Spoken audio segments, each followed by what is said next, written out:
There was once upon a time a queen, to whom God had given no children.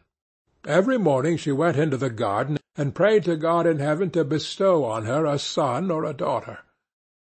Then an angel from heaven came to her, and said, "Be at rest. You shall have a son with the power of wishing, so that whatsoever in the world he wishes for, that shall he have." Then she went to the king, and told him the joyful tidings, and when the time was come she gave birth to a son, and the king was filled with gladness. Every morning she went with the child to the garden, where the wild beasts were kept, and washed herself there in a clear stream. It happened once, when the child was a little older, that it was lying in her arms, and she fell asleep. Then came the old cook, who knew that the child had the power of wishing, and stole it away, and he took a hen and cut it in pieces, and dropped some of its blood on the queen's apron and on her dress. Then he carried the child away to a secret place, where the nurse was obliged to suckle it, and he ran to the king and accused the queen of having allowed her child to be taken from her by the wild beasts. When the king saw the blood on her apron, he believed this, fell into such a passion that he ordered a high tower to be built, in which neither sun nor moon could be seen, and had his wife put into it, and walled up. Here she was to stay for 7 years without meat or drink, and die of hunger. But God sent 2 angels from heaven, in the shape of white doves, which flew to her twice a day, and carried her food until the 7 years were over. The cook, however, thought to himself, "If the child has the power of wishing, and I am here, he might very easily get me into trouble." So he left the palace, and went to the boy, who was already big enough to speak, and said to him, "Wish for a beautiful palace for yourself with a garden, and all else that pertains to it." Scarcely were the words out of the boy's mouth, when everything was there that he had wished for.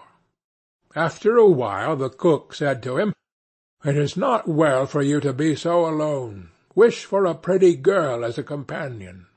Then the king's son wished for one, and she immediately stood before him, and was more beautiful than any painter could have painted her. The 2 played together, and loved each other with all their hearts, and the old cook went out hunting like a nobleman. The thought occurred to him, however, that the king's son might some day wish to be with his father, and thus bring him into great peril. So he went out and took the maiden aside, and said, "To-night, when the boy is asleep, go to his bed and plunge this knife into his heart, and bring me his heart and tongue, and if you do not do it, you shall lose your life." Thereupon he went away, and when he returned next day she had not done it, and said, "Why should I shed the blood of an innocent boy who has never harmed any one?" The cook once more said, "If you do not do it, it shall cost you your own life." When he had gone away, she had a little hind brought to her, and ordered her to be killed, and took her heart and tongue, and laid them on a plate. And when she saw the old man coming, she said to the boy, "Lie down in your bed, and draw the clothes over you." When the wicked wretch came in, and said, "Where are the boy's heart and tongue?" the girl reached the plate to him, but the king's son threw off the quilt, and said, "You old sinner, why did you want to kill me? Now will I pronounce thy sentence. You shall become a black poodle, and have a gold collar round your neck, and shall eat burning coals till the flames burst forth from your throat." And when he had spoken these words, the old man was changed into a poodle-dog, and had a gold collar round his neck, and the cooks were ordered to bring him some live coals, and these he ate until the flames broke forth from his throat. The king's son remained there a short while longer, and he thought of his mother, and wondered if she were still alive. At length he said to the maiden, "I will go home to my own country. If you will go with me, I will provide for you."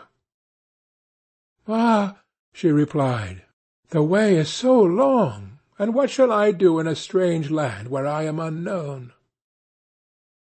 As she did not seem quite willing, and as they could not be parted from each other, he wished that she might be changed into a beautiful pink, and took her with him. Then he went away to his own country, and the poodle had to run after him.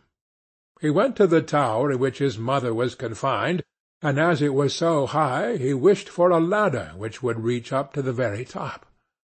Then he mounted up, and looked inside, and cried, "Beloved mother, Lady Queen, are you still alive, or are you dead?" She answered, "I have just eaten, and am still satisfied," for she thought the angels were there.